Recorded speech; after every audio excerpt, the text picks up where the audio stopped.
Je me le suis dit ce soir-là, assise seule dans la petite chambre d'hôtel avec Joseph.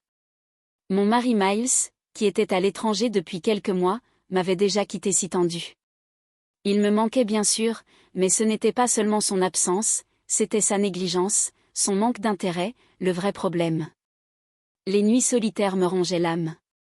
Et comment aurais-je pu savoir qu'en demandant à mon beau-fils Joseph de me conduire chez mon père, nous finirions par nous retrouver coincés ensemble dans une chambre d'hôtel ? Une petite chambre avec un lit simple. Je n'avais aucune idée de ce qui allait se passer. Laissez-moi tout vous raconter depuis le début. Chaque petit détail, croyez-moi, la fin de l'histoire sera bien plus palpitante que vous ne l'imaginez. Ce matin-là, en quittant la maison, j'ai aperçu mon reflet dans le rétroviseur. J'étais tendue certes, mais j'avais toujours bonne mine. Même si des kilomètres me laissaient seule, j'étais désirable. J'étais enviée, mais même cela ne me suffisait plus. Ça ne me satisfaisait plus. Dans la cuisine, Joseph finissait de prendre son petit déjeuner quand je l'ai interpellé par derrière. « Tu commences l'université à la fin de l'été, je sais, mais tu dois améliorer ta conduite. Allez, emmène-moi voir ton grand-père. » Il m'a regardé avec ce même sourire malicieux qu'il avait toujours. Joseph était un garçon adorable, drôle et original, mais parfois il pouvait être un peu trop agaçant. « D'accord, belle-mère, dit-il en plaisantant, mais à une condition. Dis à papa de m'acheter une meilleure voiture pour l'été. On en reparlera, ai-je répondu sèchement, le pressant de partir. Pourtant, intérieurement, je pensais à ce voyage, mais j'ignorais qu'il ne se déroulerait pas comme prévu. Nous roulions depuis environ 3 heures. J'étais assise à l'arrière, jouant avec mon téléphone tandis que Joseph fredonnait un air à la radio, faisant de temps en temps des blagues idiotes, ce qui le faisait rire. Soudain, la voiture émit un bruit horrible, un sifflement puis un claquement. « Qu'est-ce qui se passe ?» demandai-je, essayant de ne pas paraître trop effrayé. « Je crois que la voiture est en panne, » marmonna Joseph. Il se gara sur le bas-côté, visiblement agacé, et nous nous sommes retrouvés coincés au milieu de nulle part. Mon téléphone captait à peine et il n'y avait personne pour nous aider. Nous avons passé 3 heures à nous disputer, à appeler tous les mécaniciens que nous avons pu trouver et à essayer de réparer la voiture. Finalement, nous avons dû nous rendre à l'évidence. La seule solution était de passer la nuit au motel le plus proche. À la réception, pendant que Joseph discutait avec le réceptionniste, je me tenais derrière lui, exaspéré. Si Miles l'apprend, il va devenir fou, pensais-je. Mais curieusement, à ce moment-là, je n'y prêtais aucune attention. Quand j'ouvris la porte, toutes mes attentes s'évanouirent. L'espace était minuscule, à peine assez grand pour se retourner. Un lit, une table de chevet, une lumière tamisée et vacillante au plafond qui rendait tout sale. La climatisation fonctionnait à peine et la seule petite fenêtre donnait sur le parking. « C'est... » murmurai-je, déçu. Joseph entra derrière moi en riant. « À quoi t'attendais-tu ? À un hôtel 5 étoiles, belle-mère ? Ce n'est que pour une nuit, ajouta-t-il d'un ton moqueur avec ce même sourire malicieux. Ça me rendait folle. Mais en même temps, cela éveillait en moi quelque chose que je ne pouvais pas expliquer. Et même si j'avais horreur de l'admettre, l'idée d'être coincé ici seul avec Joseph ce soir ne me semblait pas si terrible. À quoi t'attendais-tu ? À un hôtel 5 étoiles ? On n'est là que pour une nuit. Calme-toi, belle-mère, répéta-t-il. Son ton moqueur et son sourire malicieux ne faisaient qu'accroître ma frustration. Mais en même temps, je ne pouvais pas dire que je détestais Joseph, son attitude insouciante et décontractée. Être près de lui, même si je ne l'avouerais jamais, réveillait quelque chose que je ne comprenais pas vraiment. Je crois que j'ai besoin d'une douche. Sinon, je vais m'évanouir, dis-je en me frottant le dos de la main. Bien sûr, dit Joseph en s'affalant sur le lit avec un craquement, allongé sur le dos. Fais ce que tu as à faire, belle-mère. Je le regardais un instant. Sa silhouette fine, presque éthérée, combinée à son air légèrement juvénile, lui conférait un charme étrange. Mais je m'efforçais rapidement de chasser cette pensée de mon esprit. Après tout, c'était le fils de Miles. Je suis entré dans la salle de bain et j'ai fermé la porte derrière moi. Aussitôt, je me suis regardée dans le miroir. Mes cheveux étaient collés à ma peau par la chaleur, mais j'étais toujours aussi belle. J'avais toujours cet éclat. J'ai ouvert le robinet de la douche et j'ai laissé couler. J'espérais que cela apaiserait le chaos de mes émotions. J'ai 58 ans, pensais-je. Et Joseph, lui, n'est plus un enfant. Il a 19 ans. Il s'apprête à commencer l'université et nous voilà coincés ensemble dans cette petite chambre d'hôtel pendant quelques jours. Cette pensée me perturbait et m'excitait à la fois d'une manière inexplicable. Je pensais à Miles. Miles, je voulais te faire une surprise. Je voulais venir te voir, être avec toi, mais maintenant je suis coincée dans cette chambre d'hôtel avec ton fils et je ne sais pas comment je vais m'en sortir. La vapeur de la douche emplissait la petite salle de bain. La chaleur me détendait tandis que mes pensées s'emballaient. Le sourire de Joseph, sa nature décontractée éveillèrent en moi quelque chose d'inattendu. Debout sous la douche, j'ignorais ce que cette étincelle allait produire, mais je savais que quelque chose allait changer. Je décidai de descendre dîner pour me changer les idées. J'enfilai une robe légère et fluide, parfaite pour la chaleur, mais qui me mettait aussi un peu plus à l'aise, essayant de dissiper cette étrange tension. Le restaurant de l'hôtel était simple mais chaleureux, idéal pour un si petit endroit. J'ai commandé un repas léger et un verre de vin, espérant que cela m'aiderait à me détendre. Le soleil s'était couché et les lampes de l'hôtel brillaient doucement. Ainsi, je ne pouvais empêcher de laisser mon esprit vagabonder vers la chambre à l'étage. Je me demandais ce que faisait Joseph. Quelqu'un d'aussi agité et plein d'énergie ne s'amusait probablement pas beaucoup dans une petite pièce, mais son attitude détendue, insouciante et décomplexée me rendait folle d'une manière que je ne pouvais pas expliquer. Après avoir fini mon verre, un dernier regard à mon assiette et j'ai lentement commencé à monter les escaliers pour atteindre la chambre. Tout était silencieux. J'ai ouvert la porte et la vision qui s'offrit à moi m'a coupé le souffle. Pendant un instant, Joseph avait pris une douche et était allongé sur le lit, vêtu seulement d'un léger voile, révélant sa silhouette silencieuse et athlétique. Ses cheveux humides tombaient sur son front et un léger sourire se dessinait sur son visage comme s'il rêvait. Mon cœur s'est mis à battre la chamade. C'était la dernière chose à laquelle je m'attendais. Pendant une fraction de seconde, je suis restée figée devant la porte sans savoir quoi faire. Un étrange mélange d'émotions m'a envahi. Je ne pouvais pas détacher mon regard de lui. « Qu'est-ce que tu fais ?» C'est Miles qui m'empêchait de me perdre dans mes pensées, mais mon regard m'a trahi. Tirant sur la partie dénudée de mon vêtement, ce que j'ai vu m'a perturbé. La pièce exiguë n'arrangeait rien. Il n'y avait pas d'autre lit. Je devais dormir avec lui ou passer le reste de la nuit sur une chaise et la chaleur rendait l'idée même d'une chaise impossible. Je suis entrée lentement dans la pièce.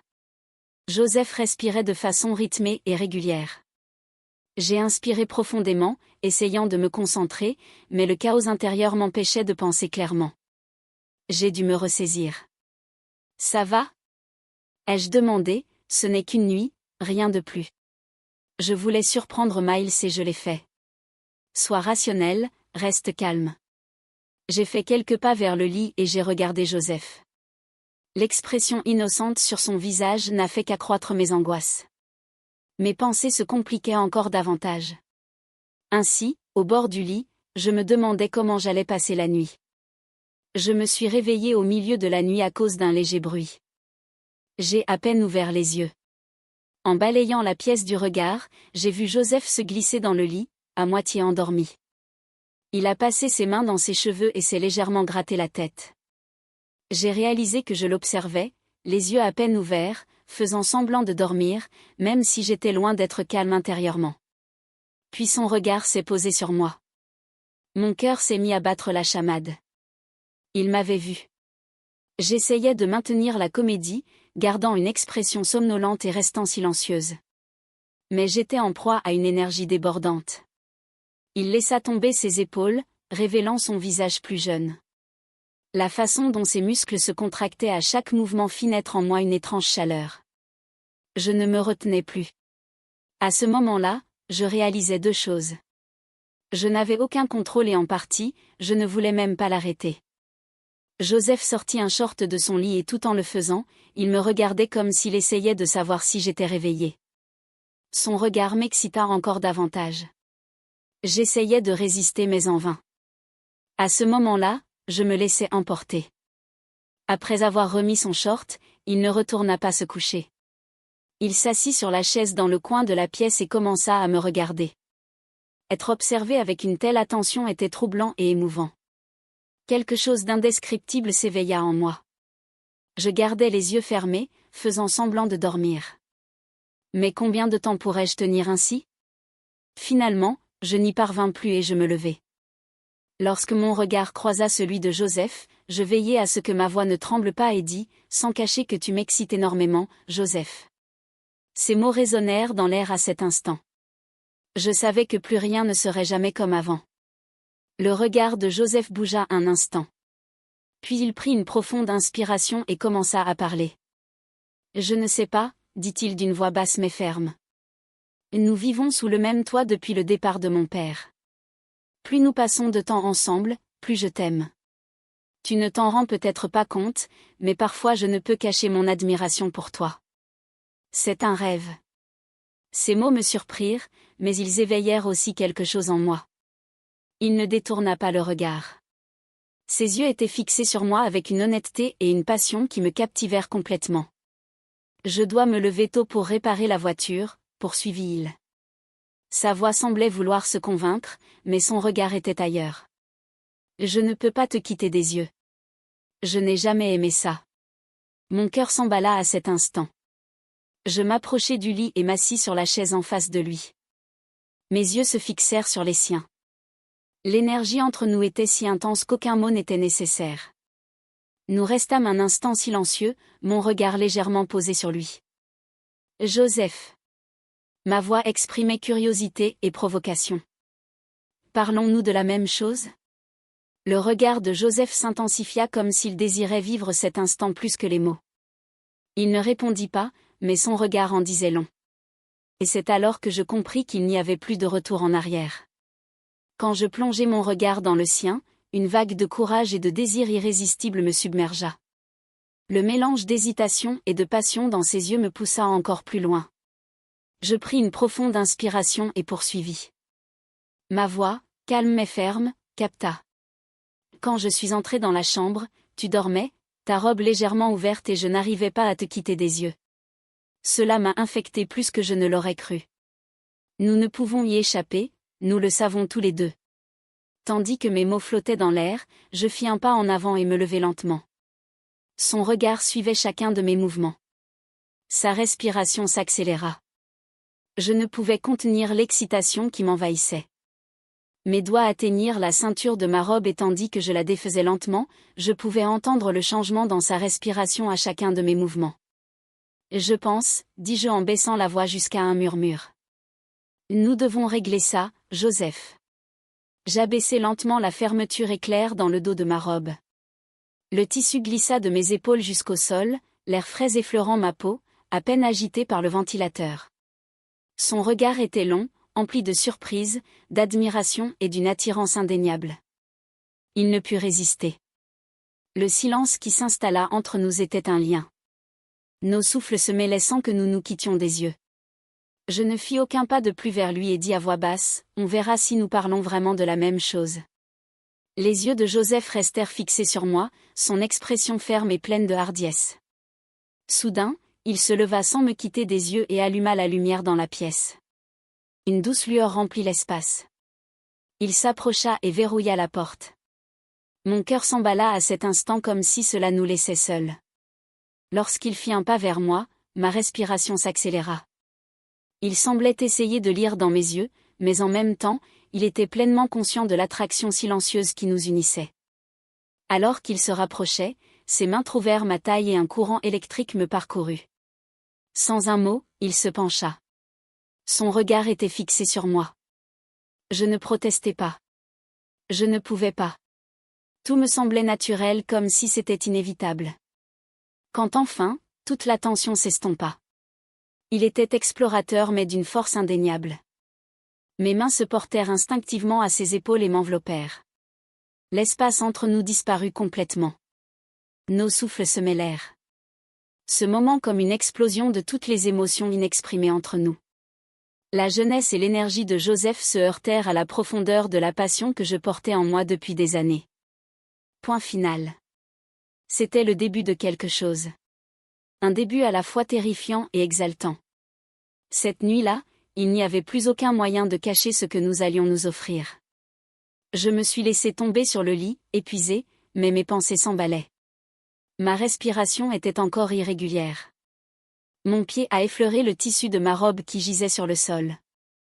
Joseph me fixait avec une énergie intense et calme émanant de ses yeux. Un instant plus tard, il s'est accroupi et a ramassé la robe. Ses doigts ont effleuré l'endroit où mon pied avait touché le sol. Ce simple geste m'a enflammé. Tandis qu'il tenait la robe un instant, j'aperçus une lueur d'hésitation sur son visage, aussitôt remplacée par de la détermination. Il la déposa. Ses mains se portèrent au bord du lit. Lentement, il monta sur le matelas, ses mouvements prudents et délibérés tandis qu'il s'approchait de moi. L'expression de son visage trahissait son excitation et l'attirance magnétique qu'il exerçait sur moi. Alors qu'il se déplaçait de l'autre côté du lit, Joseph remarqua sa proximité. Mon cœur battait encore la chamade et ma respiration s'accéléra lorsque je le vis se pencher vers moi. Je réalisais que la distance entre nous avait presque complètement disparu. C'était comme si tout avait atteint un point de rupture. Il n'y avait plus de retour en arrière possible. J'étais à la fois blessé et excité, fixant le plafond et observant le visage de Joseph. Il était fasciné par la façon dont il repoussait ses cheveux de son front avec sa main. Je voyais dans ses yeux ce que Joseph ressentait, emballé par l'excitation et si heureux. Je voyais bien qu'il faisait tout avec une grande passion et son essoufflement m'a bouleversé. Joseph avait tellement exacerbé mes émotions que j'étais soulagé que la voiture soit tombée en panne. « Je n'oublierai jamais cet hôtel », dit Joseph. La voix tremblante. Les mots étaient prononcés avec force, chacun aussi lourd qu'une respiration. Ses yeux étaient fixés sur moi, mais ses mains tremblaient légèrement. Ses muscles se tendaient à chaque mouvement, un peu plus prudent et précis, comme s'il voulait préserver un souvenir. « Je ne veux absolument pas que mon père revende la voiture », ajouta-t-il. Après ces mots, il s'est effondré à côté de moi. Il a fermé les yeux sans dire un mot et a attendu que son souffle revienne. Il était épuisé et n'avait même plus la force de dire un mot. Il était pris de convulsions et je n'ai même pas réalisé comment je m'étais endormi. Le lendemain matin, Joseph est revenu avec la voiture réparée et m'a dit que nous devions reprendre la route et aller en ville. Pendant que nous étions sur la route, j'étais submergé par le regret et des émotions contradictoires, mais en même temps, j'étais rempli d'excitation. Regardant Joseph, ses yeux, ses gestes, tout était si compliqué, mais je n'avais toujours aucune idée de ce qui allait se passer. Je n'arrivais pas à choisir entre les questions qui tourbillonnaient dans ma tête et l'excitation.